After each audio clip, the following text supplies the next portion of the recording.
Bismillahirrahmanirrahim. Tabarakalladzi nazzalal furqana ala 'abdihi liyakuna lil 'alamin nadhira. Allahumma shalli wa sallim ala sayyidina maulana Muhammadin wa ala alihi washabbihi asma'in amma ba'du. Ingkang sangat kula hormati, sangat kula takzimaken Kiai Haji Mustofa Bisri sedanten keluarga Kiai Haji Yahya dan semua keluarga besar Bani Mbah Bisri Mustofa. Ingkang sangat kula hormati Profesor Dr. Al-Habib Said Aqil Al-Munawwar.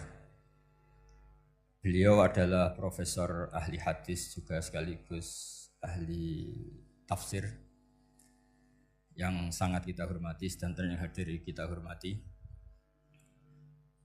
Mari bersama-sama nikmati audisi ini. Jadi ini saya digambar Mbah Mus untuk audisi. Jadi saya lulus apa enggak ya enggak tahu. Tapi saya pastikan tadi kalau Profesor Said Aqil Al-Munawwar fasih membaca Al-Quran, saya akan menjadi kompetitornya, akan fasih memaknai tafsir Quran. Karena saya sudah tidak mungkin bersaing di suara. Orang tahu semua kalau suara saya itu jelek. Mungkin Allah mau bagi-bagi rezeki. Jadi kalau saya suaranya bagus, nanti tidak diundang jadi mufassir, diundang jadi penyanyi hadroh. Jadi sudah itu saya nikmati saja. Begini, saya dari awal itu sudah saya perkirakan. Jadi kalau nasib saya baik, itu kalau kalian tidak paham itu akan ngomong gini, wah ilmunya Gus Bak tinggi sehingga kita tidak paham. Itu kalau nasib sedang baik. Kalau nasib saya buruk, itu minim artikulatif sehingga menjelaskannya bulat. Itu pasti nggak pinter orangnya. Karena menerangkan saja tidak mudah difahami. Tapi kalau nasib sedang baik, sampeannya nggak paham malah muji ilmu saya yang tinggi. Padahal kadang nggak memahamkan, memang rumusnya itu salah sehingga bulat. Tapi insya Allah nasib saya malam ini baik. Begini, saya dulu pernah berdoa berkali-kali sama Allah SWT bahwa saya ingin membaca Quran itu fasih fil makna. Fasih itu artinya jelas, runtutan logikanya jelas. Sehingga barokahnya fasih itu logika Quran atau logika yang dibangun Quran itu menjadi benar-benar logika yang diterima siapa saja, termasuk diterima oleh orang kafir. Kita tahu Umar itu masuk Islam sebelum mondok apa enggak pernah mondok? Sebelum mondok, enggak pernah beliau ngaji tafsir. Enggak pernah mondok. Tapi beliau dengar Quran itu paham. Karena logika yang diutarakan Quran itu logika sesuai fitrah salimah. Sesuai akal yang sehat. Saya di mana-mana cerita karena ini kebanggaan para mufassir. Ketika Jubair bin Mut'im bin Adi menceritakan bapaknya yaitu Mut'im bin Adi. Beliau adalah orang yang sangat pintar sekali sehingga didelegasikan oleh kafir Quraisy untuk jadi negosiator di Asra Badrin. Jadi perang Badar itu kan ada Asra Badrin, orang-orang kafir yang ditawan Islam. Kemudian orang ini diutus untuk jadi negosiator. Singkat cerita pas datang ke Madinah pas Rasulullah SAW baca surat Wattur wa kitabim mastur fi raqim mansur sampai ayat am khuliqu min ghairi syai'in am humul khaliqun sampai ayat am khalaqus samawati wal ard. Di ayat itu Allah menceritakan kalau Tuhan-Tuhan yang kamu anggap Tuhan itu sebagai Tuhan, misalnya Lata, Uzza, Manat, enggak apa-apa kata Allah. Tapi kata Allah saya minta bukti prestasi mereka apa kalau sebagai Tuhan itu. Apakah pernah ikut menciptakan langit bumi? Atau kalau enggak bisa menciptakan urun kata Allah, urun semen sak-sak kata Allah, penting urun. Sehingga logika lalu terbangun, prestasinya apa? Tuhan-Tuhan yang kami tuhankan itu. Kata Allah, Qul ara'aytum ma tad'una min dunillah aruni madza khalaqu minal ardi am lahum syirkun fis samawati. Kalau mereka Tuhan tunjukkan prestasinya ke saya kata Allah. Apakah mereka terlibat dalam penciptaan langit dan bumi Atau kalau nggak bisa menciptakan 100%, kata Allah setidaknya urun. Ya tadi urun semen, amlahum syirkun fisamaut. Syirkun maknanya urunan. Lalu ketuhanan berhala, Uzza dan sebagainya batal karena ayat ini. Orang kafir berpikir, wah ini tidak Tuhan karena nggak punya prestasi apa-apa. Lalu mereka secara ekstrim malah berpikir ateisme, tidak mengakui adanya Tuhan. Kalau nggak diakui adanya Tuhan, berarti alam raya ini dimulai dari ketiadaan. Logikanya berarti begini, hadhil maujudat khalaqahal adam. Langit yang karuan wujud, bumi yang karuan wujud, hewan-hewan yang karuan wujud, matahari, rembulan, lautan semuanya wujud. Kemudian semua maujudat ini dirumuskan khalaqahal adam, diciptakan oleh ketiadaan. Pertanyaannya adalah mahwal junun asyaddu min hada. Kegilaan apa yang lebih parah ketimbang ini? Karena sesuatu yang wujud dimulai dari sesuatu yang tidak wujud. Berarti sama dengan mengatakan hadhil maujudat khalaqahal adam. Semua yang enggak ada ini diciptakan oleh sesuatu yang enggak ada. Jadi semua yang ada diciptakan oleh sesuatu yang enggak ada. Maka Quran ketika ngetikan am khuliqu min ghairi syai'in. Apakah kalian semua atau mereka semua diciptakan min ghairi syai'in, min ghairi khaliqin maujudin. Saya ngecek di beberapa tafsir termasuk bukan kitab tafsir tapi maknanya sama seperti di Ihya. Masa alam raya seindah ini, seeksistensi ini, senyata ini kemudian diciptakan oleh sesuatu yang tidak ada. Mereka akhirnya mikir, ya harus diciptakan oleh sesuatu yang ada. Nah, karena sesuatu yang ada ini posisi pencipta, maka harus berstatus super. Nah, super ini oleh ulama dibahasakan wajibil wujud. Maka zat yang menciptakan ini namanya zat sing wajibil wujud. Lalu wajibil wujud ini oleh Islam disebut Allah Subhanahu wa ta'ala. Kayak apa fasihnya Quran bikin logika? Atau orang yang jadi Tuhan itu yang mengklaim sebagai Tuhan? Itu juga mungkin, yang penting mewujud.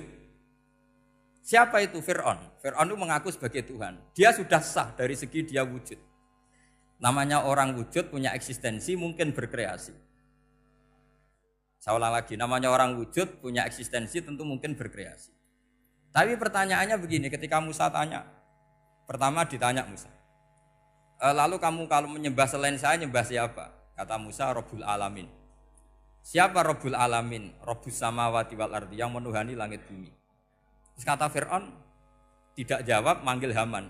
Haman, kamu kan arsitektur, coba ibnili sorhal ali abluhul asbab. Ya Haman ibnili sorhal ali abluhul asbab. Bangunkan sebuah piramida yang tinggi, la'ali at-tali'u ila ilahi Musa. Saya ingin melihat Tuhannya Musa. Lalu kemungkinan Tuhan di bumi, kata Fir'aun, ma'alim tulakum min ilahin ghairi. Kemana-mana saya melihat yang jadi Tuhan saya. Musa ngerti kalau Fir'aun ini pekok cara bahasa Jawa itu.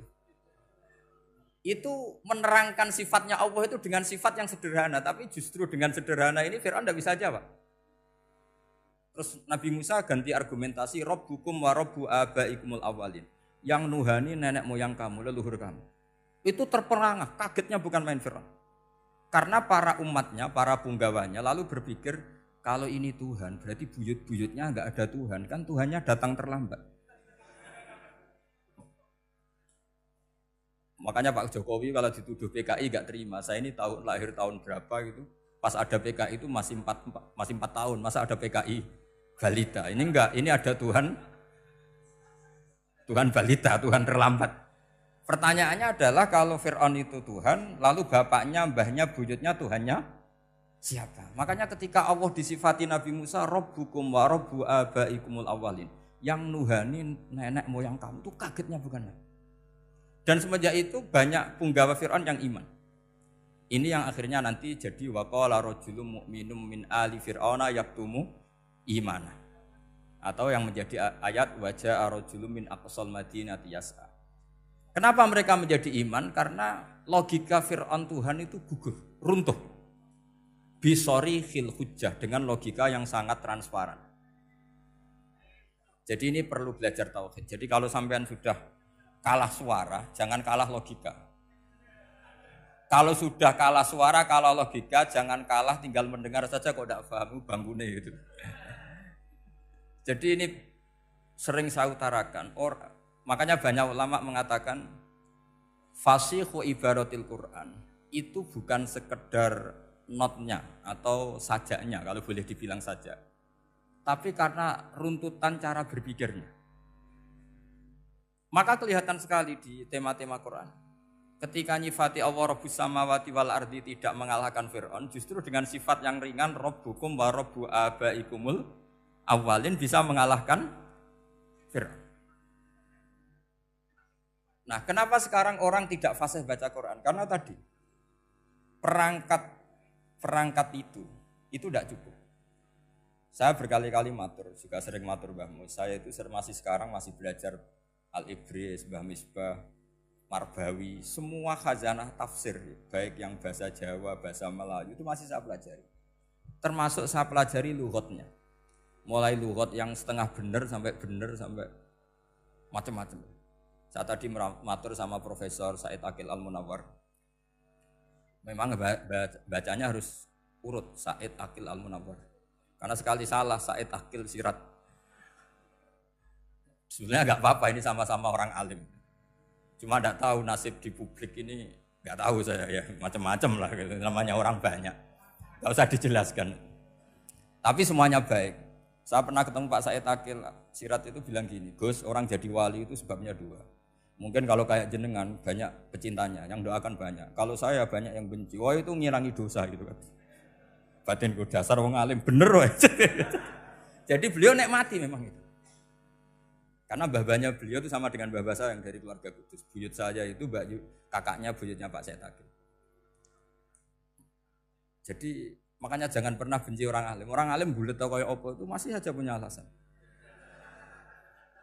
Saya itu dengar Kiai Bisri, cerita Kiai Bisri itu tidak ada yang serius. Dulu ketika ada polemik haji yang mu'alim, itu orang kumpul semua di sini. Kata Kiai Bisri, sudah nunggu Mbah Fadl. Mbah Fadl sudah di rumah. Ngiranya orang itu ya Mbah Fadl rawuh dileteh. Setelah lama Mbah Fadl tidak datang. Loh Kiai Bisri Mbah Fadl tidak datang. Lah ya di rumah. Lah mana kok tidak ada? Ya di rumahnya sendiri. Karena beliau enggak pernah bilang di rumahnya. Orang saja yang kepikiran kalau itu rumah leteh. Itu mirip seperti guyonannya Rasulullah SAW. Nabi itu kalau guyon itu tidak pernah bohong. Makanya di tiba itu disebut wayam zahu walayakul ilahakon. Nabi itu ya guyon, tapi nggak pernah bohong. Yang bohong kan khayal kamu. Masyhur itu ada orang sepuh sowan Nabi. Di kitab saya itu perempuan, tapi di beberapa kitab lelaki. Saya tidak tahu pastinya berapa. Biasanya ahli hadis mentahmilkan taat dudul kisoten atau taat dudul wakiaten. Oke, kita bayangkan itu perempuan. Ya Rasulullah, saya ini tergesa-gesa, nanti takut kemalaman. Ini orang sepuh. Jadi jangan kamu bayangkan Nabi Suwani wong ayu nom nanti jadi hoax. Orang sepuh. Oh di sini aja, enggak usah tergesa-gesa pulang kata Rasul. Lah nanti gimana? Saya jalan kaki ya Rasulullah sampai kampung saya itu nanti malam. Kata Nabi, la ahmilan naki alab hinako. Santai saja nanti tak pinjemin anaknya unta. Kata perempuan tadi, ma fa'altu bibni nako. Apa yang bisa saya lakukan dengan anaknya unta? Sudah tenang saja kata Nabi. Setelah mau pulang, disiapkan unta ya unta tua, unta layak dinaikin. Ya Rasulullah ini kok unta tua? Katanya anaknya unta. Nabi dengan santai, oh masih tua ya anak unta. Jadi itu menafsirkan anaknya unta cilik itu kan pikirannya kamu kan. Sebetulnya anak unta itu ya tua pun anak unta.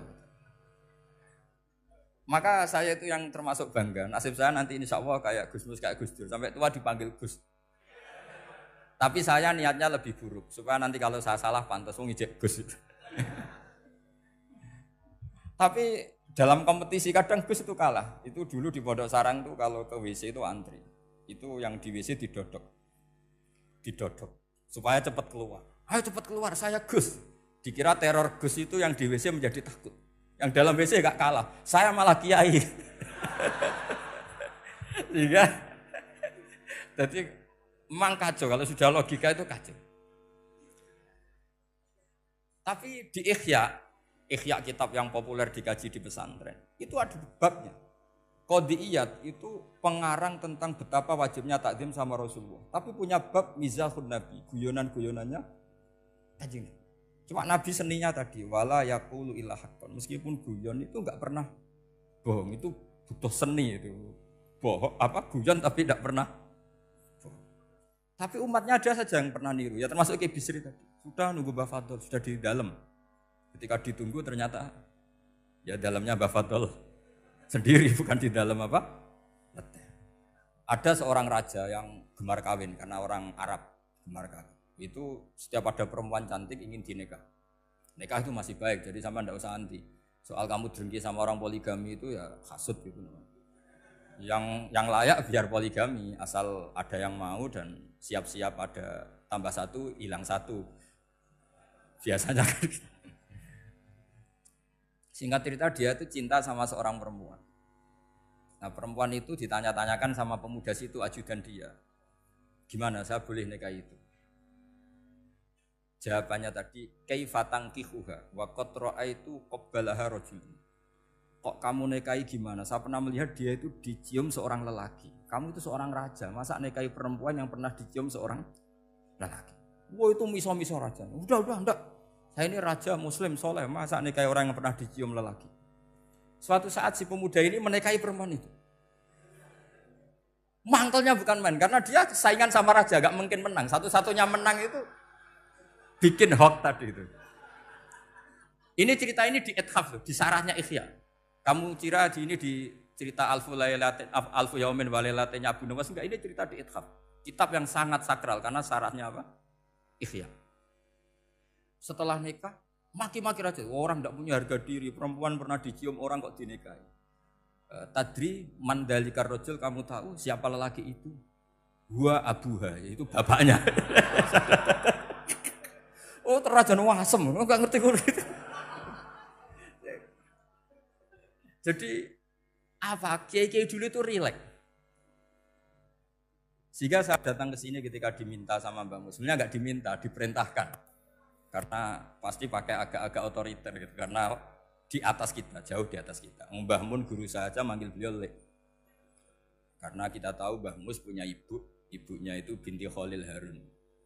Mbah Khalil itu, saya punya manakibnya banyak tentang Mbah Khalil Harun. Jadi beliau itu adiknya Umar Harun. Mbah Umar Harun itu dulu alim-alimnya Ki Sarang, setelah Mbah Ghazali itu Mbah Umar Harun. Termasuk Mbah Khalil Harun yang ngaji sama kakaknya Umar Harun. Setelah beliau alim alama, singkat cerita setelah menyelesaikan pendidikan, pindah ke Kasingan itu dibawain santri oleh kakaknya, namanya Umar Harun.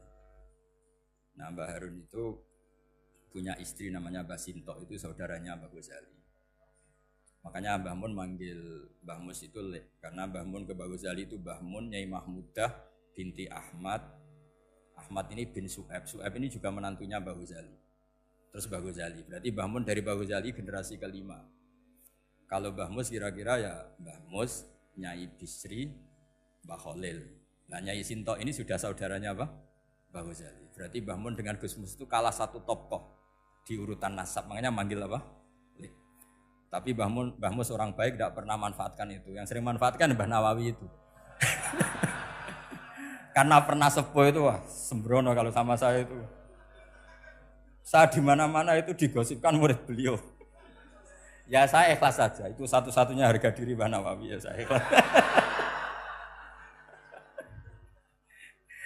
Saya ikhlasnya. Jadi karena memang saya manggil beliau juga memang pernah nyembah. Buyut saya kandung itu namanya Maimunah, itu mbaknya Mbah Dowi. Jadi saya ini juga Bani Lasem. Buyut saya kandung namanya Maimunah, istrinya Mbah Umar bin Arabi. Melahirkan mbah saya sampai ibu saya sampai saya. Saya teruskan. Jadi cobalah Quran itu dibaca secara fasih. Kalau ingin baca fasih caranya gimana? Kamu harus belajar balaghah, belajar lisanul Arab, belajar mantek, belajar logika. Nah, kalau logika itu tidak sampai, cari muhalnya. Ini fatwanya Said Robdon Al-Buti, juga fatwanya semua ulama usul fikih. Saya ulang lagi ya, kalau logika kamu nggak paham, cari sisi muhalnya. Saya ulang lagi, cari sisi muhalnya. Misalnya kamu angan-angan tentang Allah nggak dok. Sedurungnya Allah itu sopo. Misalnya kamu angan-angan gitu. Sama agama tentu itu dilarang, tapi orang filsafat tetap saja nyari itu. Lalu hentikan pencarian itu, yaitu tadi katakan saja hadhil maujudat yastakhilu ayyakhluqahal adam. Sesuatu yang maujud tentu enggak mungkin disebabkan oleh sesuatu yang tidak ada. Fa innal adama la yu'atsiru aslan wala yakhluqu aslan. Namanya sesuatu yang enggak ada pasti tidak berstatus pencipta. Namanya saja enggak ada. Akhirnya la buddha min ayyasbiqa hadzal alam maujudun. Maka alam ini harus didahului sesuatu yang maujud. Lah maujud ini yang oleh Islam disebut Allah Subhanahu wa taala. Sudah selesai di sini. Tinggal delok TV, tinggal ngopi, turu sampai setannya setruk karena nunggu mau bikin was-was itu lagi. Loh saya itu termasuk kiai paling sering lihat sinetron. Kadang ya lihat Mak Lampir itu sering terjadi. Sampai istri saya itu protes, Gus, dengan kata orang banyak orang alim kok senengan itu Mak Lampir. Karena setan mau menggoda saya tentang berpikir Allah. Jadi dia ngenteni. Kok malah mikir Mak Lampir gitu. Setelah lihat Mak Lampir biasanya saya itu lapar, terus makan. Habis makan tidur. Setannya masih nunggu mau was-was. Ternyata saya habis bangun ngopi lagi. Kadang lihat berita orang ditangkap KPK, macam-macam. Ini penting saya utarakan supaya setan itu tidak menang. Jadi ciri utama setan itu kata Rasulullah SAW, setan ini goda umatku, hadhil jibal khalaqaha Allah, hadhil ardo khalaqaha Allah, hadhil bihar khalaqaha Allah, faman khalaqaha Allah. Itu makanya banyak orang jurusan filsafat keblinger karena tanya Allah itu siapa. Kata Rasulullah, jika sampai ini maka kamu harus berhenti. Loh, berhenti tanpa dialihkan ke yang lain kan susah. Tinggal aja lihat dulu sinetron. Ya paling gampang ya Mak Lampir, kan ada takut-takutnya sedikit. Karena kalau lihat sinetron anak-anak milenial itu kalau ada artis cantik sampai nangis. Karena istri kamu tidak seperti itu. Jadi ini trik ya. Trik supaya melihat TV tapi tidak nyesal. Makanya saya milihnya Angling Darmo, Mak Lampir. Ya saya nggak mikir maknanya, butuhnya setan ben mangkol itu. Karena ngenteni saya mikir itu, ternyata tidak mikir itu lagi. Jadi makom saya itu beda, sama-sama lihat sinetron. Mungkin saya jadi wali karena lihat sinetron. Mungkin ya. Makanya banyak wali itu nggak bisa diduga. Banyak orang jadi wali itu justru karena makan. Justru karena melakukan hal-hal yang cara orang banyak itu salah. Itu Abu Yazid Al-Bustami itu pernah tanya sama Allah. Kamu nggak usah bayangkan caranya tanya gimana. Enggak wali ya enggak tuh. Sudah enggak usah tanya itu. Tanya gini, ya Allah, orang sesergup saya dalam ibadah sedekat ini sama jenengan. Lalu saingan saya dekat jenengan masuk surga itu siapa? Sama Allah ditunjukkan orang yang tidur, itu tidur yang. Ya teman kamu yang tidur di kamar. Enggak terima Bu ya, ini gimana kok bisa setingkat saya orang yang tidak tidur itu. Yang saya ibadah terus istighfar terus. Tapi jawabannya Allah nih. Woe ibadah terus itu mergo wedi aku. Jadi kan nganggep aku itu rodok-rodok jahat gitu. Iki tuh ratu mergo yakin aku apian, mulane ditinggal turu. Jadi sampean jangan tiru makom saya ketika tidur. Itu punya kelas khusus. Tapi jangan tiru, ini cerita saja, sampean ndak harus niru. Karena sampean kalau niru itu harus ada Abu Yazidnya. Abu Yazid sudah enggak ada. Tapi itu ilmu. Ilmu yang cocok ndak cocok harus kita kaji. Saya tadi jagungan sama beliau, sama Profesor Said Akil Al-Munawar. Beliau cerita sebetulnya sekolahan saya itu tentang usul fikih, tapi terkenal saya Profesor Tafsir. Tapi saya suka ilmu usul fikih, meskipun korbannya ya banyak. Biasanya orang jadi liberal gara-gara ya usul fikih. Sebenarnya nggak perlu dipikir lah itu macam-macam. Begini, dalam usul fikih yang mainstream itu kan ada hukum wajib, haram, ya makruh, terus macam-macam lah. Termasuk ada mubah. Mubah itu boleh dilakukan, boleh ditinggalkan. Dalam ilmu usul fikih sebetulnya definisi mubah boleh dilakukan, boleh ditinggalkan itu salah. Karena begini, setiap Anda melakukan sesuatu yang mubah, pasti di saat itu meninggalkan sesuatu yang haram. Saya ulang lagi ya. Itsma min mubahin illa wa yatahaqqaqu bihi tarku haramimma. Semua teks di Lubul Usul seperti itu. Memang saya hafalkan karena ini cara saya jadi wali yang mudah murah. Itsma min mubahin illa wa yatahaqqaqu bihi tarku haramimma. Fayatahaqqaqu bisukun tarkul qatli wa bisukut tarkul qadzaf. Terus beliau membuat sekian contoh. Hukum mubah itu kata ulama yang lain kan boleh dilakukan, boleh ditinggal. Itu tidak benar. Mubah itu ya wajib. Karena setiap kita melakukan mubah, maka saat itu berarti kita meninggalkan barang haram. Coba orang tidur itu artinya apa? Tidak zina, tidak maling, tidak selingkuh, tidak mabuk. Sampean di pondok nikmati jagongan, rokokan, ngopi. Artinya nikmati rokok, nikmati kopi. Tidak menikmati tontonan di bar. Makanya kita berharap malaikat itu belajar usul fikih sehingga ketika kita rokok di pondok dilihat hada taroka melihat bar, wahada taroka melihat dangdutan. Wahada. Jangan sampai malaikat bilang gini, dasar kere rakra delok. Itu repot kalau sampai berpikir gitu. Nah, kalau mubah itu artinya tarkul haram. Tarkul haram itu wajib apa sunat? Wajib kan? Berarti setiap orang melakukan mubah hakikatnya melakukan wajib dan itu artinya dapat pahala. Salah sampean ngajine ra khatam, dadi nglakoni mubah ku mengira tetep mubah. Maka berbahagialah orang yang ngajinya khatam. Makanya setahu saya kiai-kiai Mbah Mun ya sering guyon. Setahu saya Mbah Mun kalau ketemu Mbah Mun ya guyon terus. Guyonnya ini adalah waminal qutbi kata Imam Ghazali. Qutbu hadaddin al-istilzat bil mubahat. Poros agama ini pada akhirnya adalah nikmati sesuatu yang dibolehkan Allah Subhanahu. Orang itu kalau fasik, mau makan siang aja kalau enggak ditemani perempuan cantik enggak bisa makan. Mau jalan-jalan kalau enggak ditemani perempuan cantik enggak bisa jalan-jalan. Kalau kiai-kiai itu enggak. Gojlok-gojlokan wis seneng ora karuan. Dulu terkenalnya Kiai Bisri, Kiai diundang katanya mau ada menteri. Ternyata menterinya ya beliau tidak masak entok di sini.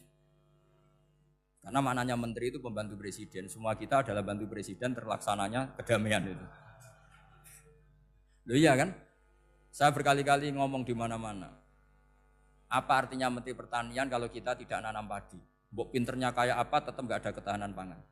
Sekarang menjadi ketahanan pangan itu rumusnya menteri apa karena petani mau nanam padi? Itu hakikatnya membantu presiden dalam ketahanan pangan. Cuma petani lebih keren karena tidak butuh digaji. Kalau menteri ya keren tapi kurang keren karena masih dapat apa? Gaji. Akeh tunggalnya lah anak mikir untuk gaji. Nah petani enggak mikir enggak dapat gaji. Oh itu keren. Selalu rakyat lebih keren dibanding pejabatnya. Memang gitu aturannya begitu. Aturannya begitu. Kamu saja yang kurang syukur. Jadi rakyat tuh gremeng. Enak jadi menteri. Ya sudah itu hak kamu. Tapi saya tidak berpikir seperti itu. Maka saya ulang lagi ya. Kenapa saya ngomong seperti ini? Supaya tadi saya sudah bilang, saya sudah enggak menang dalam suara, harus menang dalam logika. Karena ini audisi, ini audisi. Di kabar Mbah Mus, nanti yang menang siapa enggak tahu. Tadi Pak Muat, sekarang saya, kemarin Gus Zobur enggak tahu saya, nanti masuk nominasi apa enggak tahu. Begini, kalau artinya fi'lul mubah itu tarkul haram, saya ulang lagi. Kalau fi'lul mubah itu artinya tarkul, maka mubah ini spesial sespesial-spesialnya. Sehingga Allah kadang ngendikan sederhana sekali. Wa min ayatihi manamukum billaili wan nahar.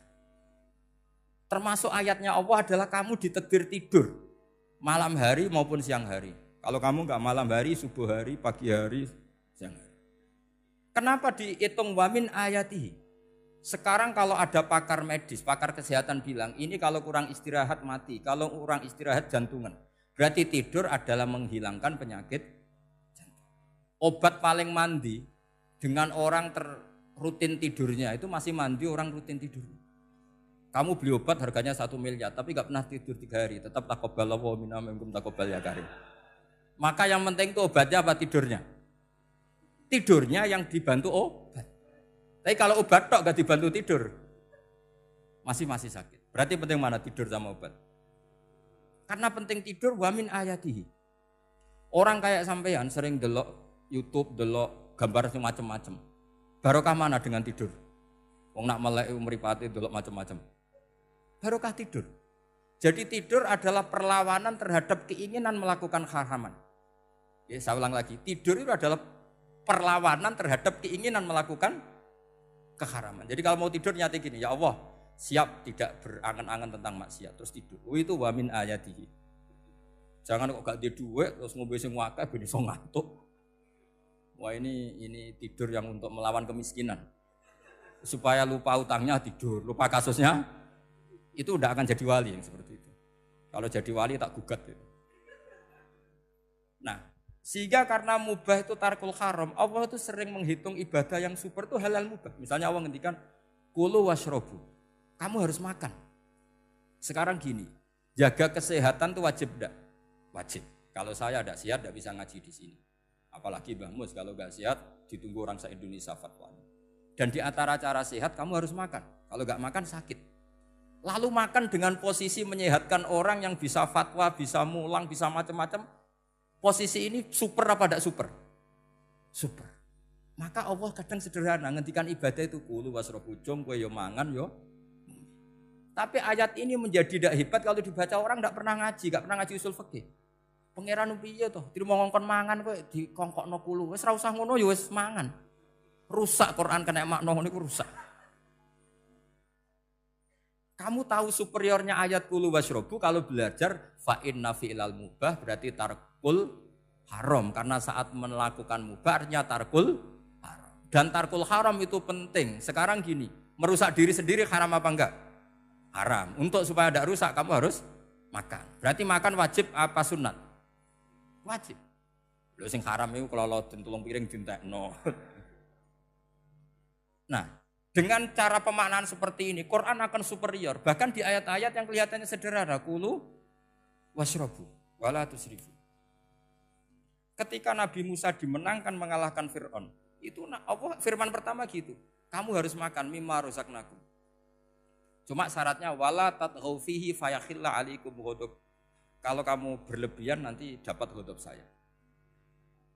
Nah khawatir saya kalau ilmu ini sudah hilang terus ayat-ayat yang biasa tentang kemanusiaan dikira biasa. Padahal ayat ini super, misalnya nikah. Nikah itu oleh Allah, perempuan yang kita nikahin itu oleh Allah disebut surga.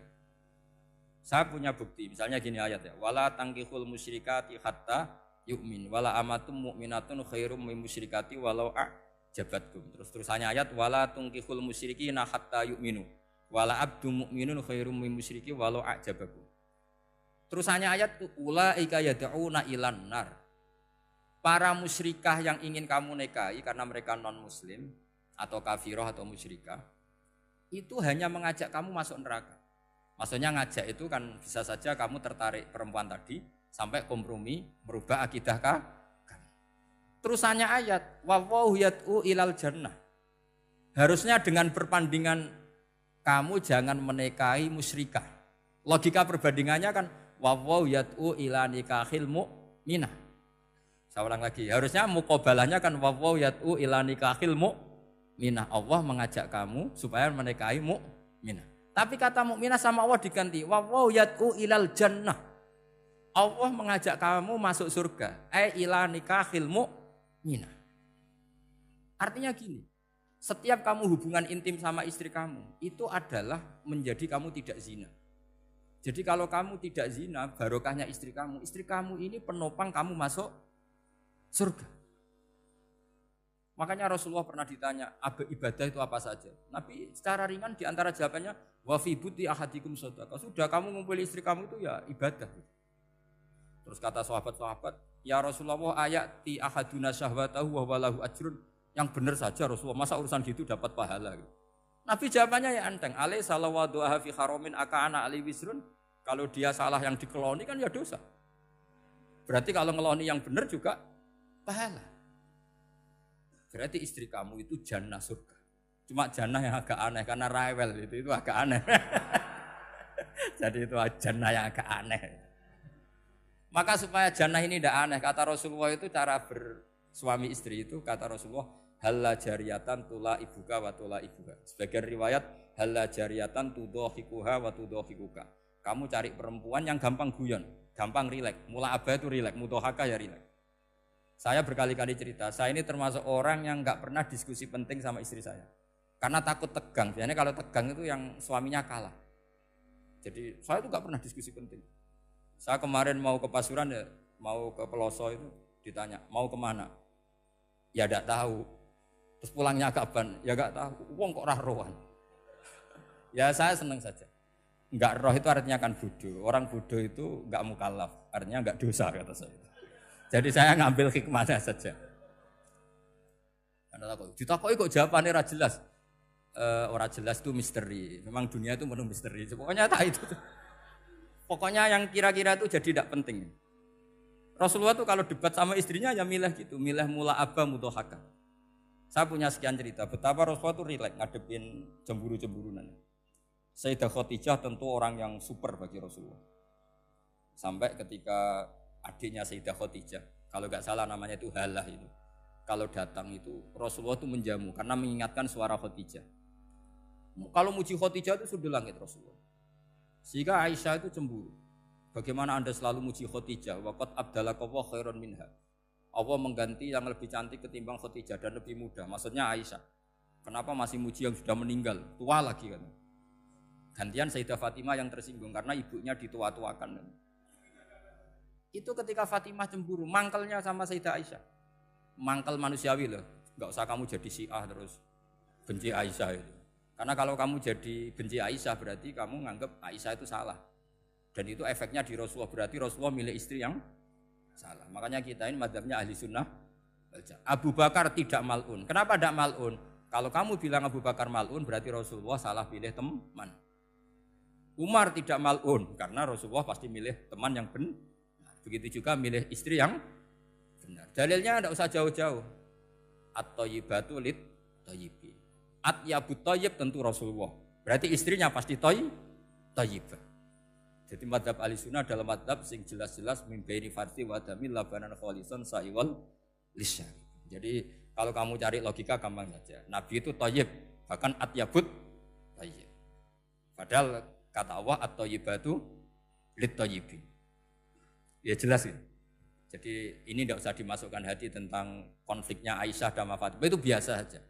Yang satu bela ibunya, yang satu bela dirinya. Sebenarnya Aisyah itu enggak niat ngeritik Khadijah. Ingin diperhatikan Rasulullah saja. Terus ketika Sayyidah Fatimah matur ya Rasulullah saya supaya ngalahkan Aisyah itu gimana? Karena ibu saya sudah meninggal ya memang cantik dia, muda dia. Dan tahu betul orang kalau Nabi itu sangat mencintai Aisyah. Kata Rasulullah bilang gini saja, tetap hebat ibu saya. Karena ibu saya dapat Rasulullah rondo untuk Joko. Kowe ayu kaya apa iku untuk dudo.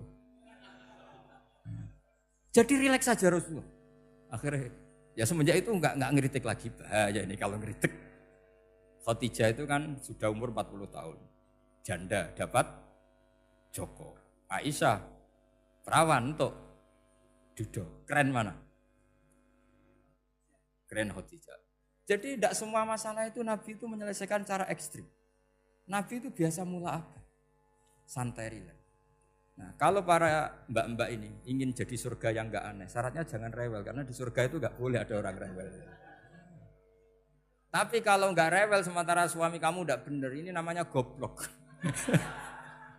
Maka kata Mbah Mun kalau ngijazahi santri-santrinya, "Cung bojomu kudu rewel, enggak ngono fakir," kata Mbah Mun. Tapi santri yang di belakang gremeng, "Iya, Mbah, nak fakir, nak jantungan mati." Makanya sering itu. Jadi di antara ulumil Quran itu ada istilah maudhi'ul mutmar mengganti maudhi'ud dhamir atau maudhi'ul lafzi menggantikan lafdan akhar. Itu memang agak jadi medhi ilmu tafsir. Tapi bagi pelakunya itu menjadi gampang. Ya tadi, ketika Allah melarang nikah hal musyrikah, saya ulang lagi. Ketika Allah melarang nikah hal musyrikah, normalnya perbandingannya kan wallahu yad'u ila nikahil mu'minah. Tapi sama Allah digenti. Wallahu yad'u ilal jannah. Itu menunjukkan bahwa nikahul mukminah adalah al jannah. Karena kamu hubungan intim ya ibadah. Diwamuk kowe sabar ya ibadah. Nafakoi ya ibadah. Neng-nengan kejahatan senjata juga ibadah. Seru Bang, neng-nengan itu seru. Karena memang di antara sistem tubuh kita itu butuh masa-masa jeda. Itu mari cerdas. Karena tubuh kita ini tidak hanya butuh seneng, tapi juga butuh susah. Susah itu melahirkan kearifan. Jajal bojomu tahu minggat, mesti kearifan kamu meningkat. Jadi minggat itu ya penting. Nikmati saja. Udah ini saya nggak ngajari keburukan. Memang seperti itu. Nah saya berharap ilmu usul fikih ini tidak boleh hilang. Karena dengan ilmu usul fikih kita tahu mubah adalah tarkul haram dan tarkul haram adalah wajib. Maka Allah sering sekali membicarakan sesuatu yang mubah itu superior. Kayak tadi wa min ayatihi manamukum billaili wan. Nah, termasuk ayatnya Allah adalah kamu itu tidur. Cara berpikir tadi, kalau saya tidak tidur sakit, kalau sakit habis biaya banyak. Sementara tidur hanya butuh seperti ini. Betapa baiknya Allah dengan tidur bisa menjaga kesehatan yang kalau tidak dijaga berbiaya tinggi. Berarti dan naumul ibadah. Terus ulama bilang tidur itu ibadah kalau niatnya litaqawi alal ibadah. Tapi nak wae blojo turu lah itu sing masalah. Tapi tentu ilmu itu ada pembanding. Sekarang ketika kamu tidur itu tarkul wajib apa tarkul haram lah itu masalahnya. Seringnya kamu itu tarkul wajib. Wae mulang turu. Wae ngantor wong kerja turu. Lah itu tarkul haram atau tarkul wajib? Tarkul wajib. Kalau tarkul wajib berarti status tidur kamu haram. Sudah pinter ini sudah maju ini sudah maju. Jadi saya belajar usul fikih lagi-lagi karena untuk menjadi mufassir itu harus menguasai balaghah, menguasai usul fikih, menguasai lisanul arab. Nah, lisanul arab yang sering saya contohkan berkali-kali. Saya punya kitab namanya Ar-Risalah. Orisinil karangannya Imam Syafi'i. Saya baca beberapa kali khatam. Juga saya beberapa kali bacakan santri. Itu kalau memaknai Quran secara lisanul arab itu gampang sekali. Gampang sekali. Ketika Imam Syafi'i mengatakan kamu boleh tayamum ketika bepergian dan saat bepergian itu tidak menemukan air. Syaratnya kamu tolabul ma', cari-cari dulu. Ketika ditanya sama Ashabus Syafi'i, kenapa harus cari-cari dulu? Jawabannya enteng. Li'anna Allah ta'ala yaqul falam tajidu ma'an wala yuqalu liman lam yatlub lam yajid. Karena Allah ngendikan kemudian kamu tidak menemukan air. Di mana-mana tidak menemukan setelah mencari. Kalau belum mencari namanya tidak tahu. Jadi dari kata falam tajidu ma'an kemudian kamu tidak menemukan. Tidak menemukan berarti apa? Setelah mencari. Sehingga beliau mensyaratkan dicari-cari dulu, baru berkesimpulan tidak menemukan. Nah setelah tidak menemukan, kamu baru boleh tayang. Segampang itu ilmu usul fikih di depan Imam Syafi'i. Ulumul Quran dianalisis dengan usul fikih. Ketika ditanya, kenapa Anda mensyaratkan nikah itu pakai wali? Ayatnya apa? Kalau hadisnya jelas, la nikaha illa biwaliyin mursyidin. Ayatnya apa? Imam Syafi'i secara enteng baca ayat fala ta'duluhunna ayyankihna azwajahunna idza tarawdu bainahum bil ma'ruf. Jika wanita yang kamu waleni, saya ulang lagi, jika perempuan yang kamu walikan, misalnya kamu punya anak yang umur 20 tahun ingin nikah sama seseorang. Sing seseorang ini layak. Ya misalnya kiai ya apal alfiyah. Tadi kata Mbah Mus itu muridnya Mbah Khalil itu alfiyah diwolak-walik apa? Saking seringnya belajar alfiyah kata beliau sampai santri apal alfiyah wolak-walik tapi ora roh carane jamak kosor.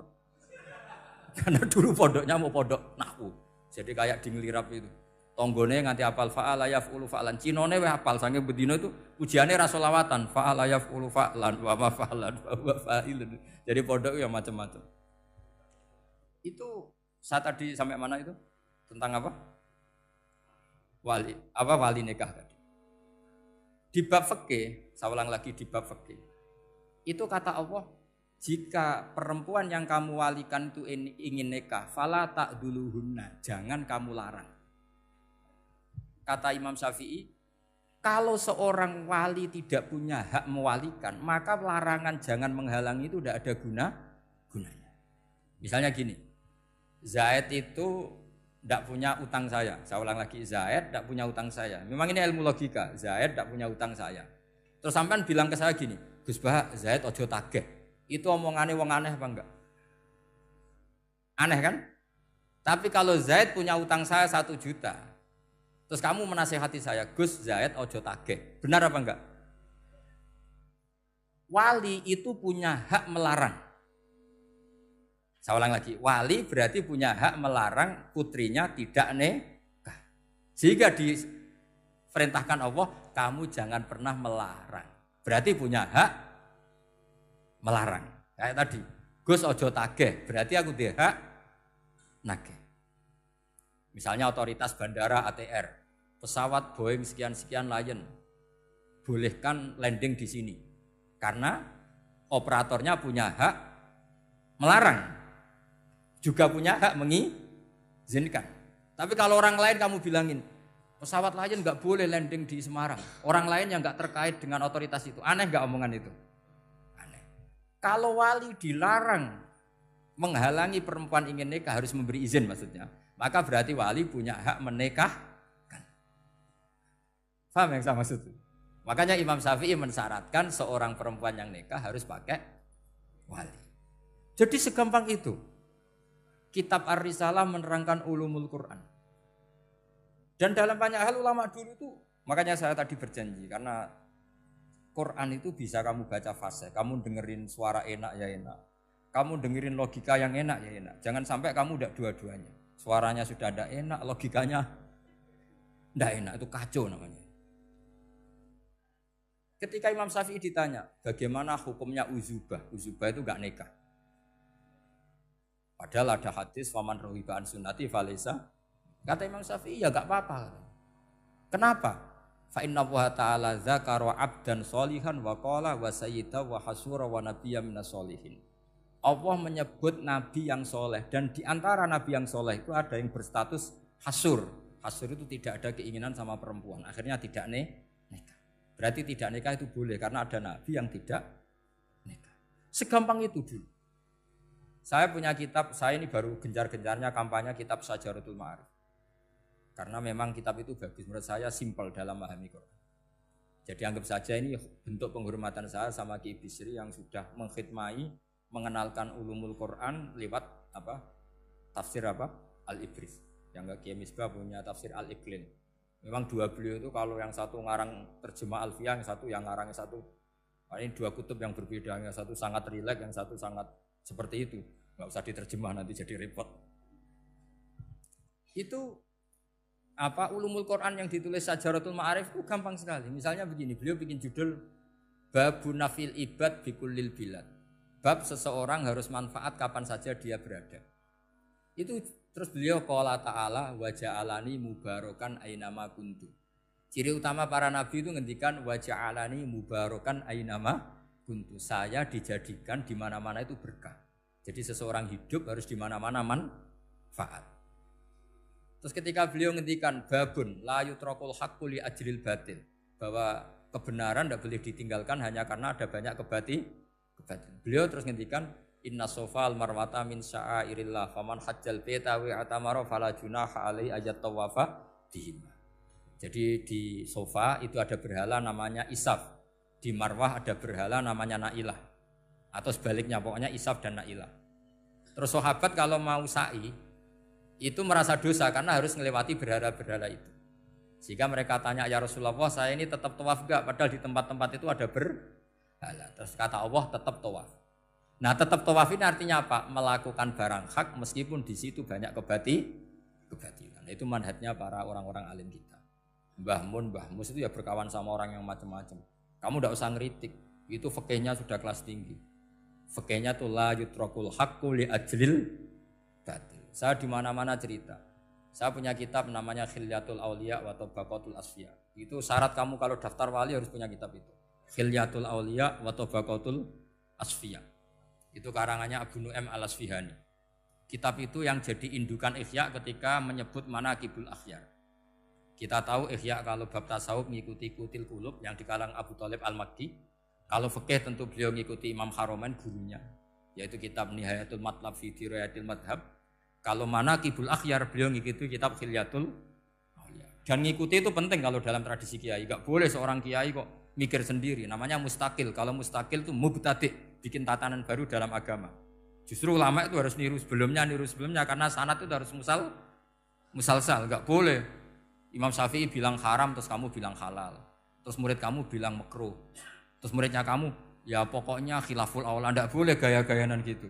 Kalau di kampus plagiat itu dilarang, kalau di pondok itu wajib. Makanya banyak kalau tes itu ngerpek, karena belajar itu tanpa batas katanya. Lu kok ngerpek? Mboten ya, jadi belajar kapan saja. Jadi mboten ngerpek, mutolaah pas tes. Kacau tuh santri itu. Mutolaah tapi pas apa? Tes. Itu dalam kitab Khilyatul Auliya diterangkan. Uniknya rawinya itu siapa? Sufyan bin Uyainah, orang yang sangat khusyuk, gurunya Imam Syafi'i. Kita tahu Imam Syafi'i punya guru zaman di Mekah itu namanya Muslim bin Khalid Az-Zanji. Dalam hadis ngikuti Sufyan As-Sawri sama Ibnu Uyainah. Tapi beliau intisabnya lebih ke Imam Malik ketika ngaji apa? Muwatta. Terus beliau punya guru usul fikih namanya Muhammad bin Hasan Asy-Syaibani. Itu Sufyan bin Uyainah dalam kitab itu diceritakan pernah suatu saat Isa sama Yahya. Ini supaya saya tahu fikihnya Mbah Mun, fikihnya Mbah Mus. Isa sama Yahya itu satu nabi yang sama-sama muda, yang satu angkatan. Saya berkali-kali cerita, nabi yang satu angkatan itu ada 3. Tapi yang 2 ini enggak level, yaitu Ibrahim dan Lut. Tapi enggak level karena Lut itu adalah pernah keponakan siapa? Ibrahim. Musa dan Harun, tapi Harun itu enggak levelnya Musa karena dia jadi nabi berdasar proposal Nabi Musa. Jadi Nabi Musa itu alsak, agak pelak. Sehingga beliau kalau menjelaskan kesulitan, terus pakai jubir. Makanya kemarin-kemarin itu ada wali yang kalau ngomong pakai apa? Jubir. Akhirnya Nabi Musa ngendikan apa? Waj'alli waziran min ahli Haruna akhi usdud bihi azri wa asyrikhu fi amri. Ya Allah, saya ini lisannya agak pati fasih. Tolong Harun sing huwa afsahu minni lisanan. Yang lisannya lebih fasih tolong jadikan nabi. Sama Allah dituruti, Harun jadi apa? Nabi. Tapi yang dapat wahyu Musa, jadi dia hanya jubir. Makanya seangkatan tapi tidak level. Yang seangkatan level itu hanya Yahya dan Isa. Nabi Isa kita tahu berstatus wa yukallimun nasa fil mahdi wa kahla. Jadi mulai kecil sudah pinter.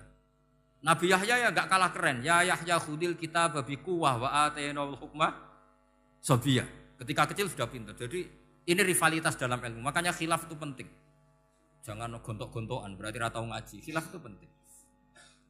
Nabi Yahya itu kalau jalan-jalan sampai Nabi Isa, itu yang Nabi Yahya mesti tanya, Aina khiyarun nas, rumahnya orang baik mana? Saya mau nginep di situ.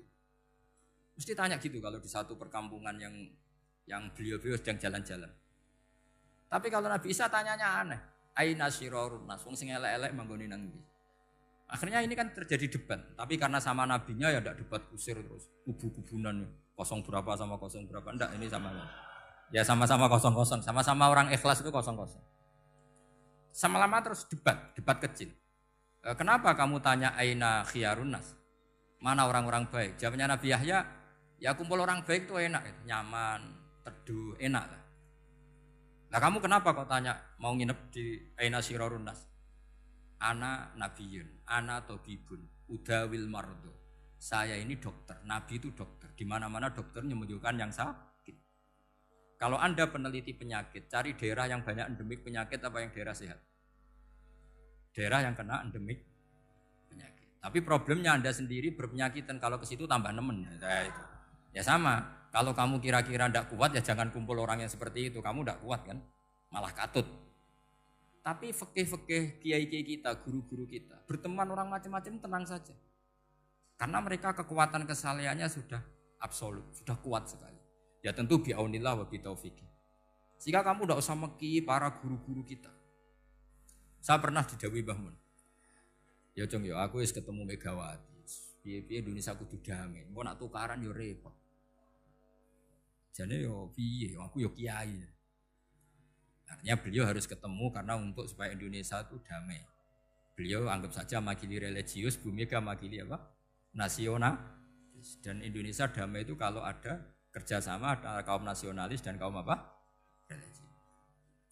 Jadi yang namanya damai itu penting sekali. Sampai Rasulullah itu pernah berdamai sama orang yang jelas-jelas kafir.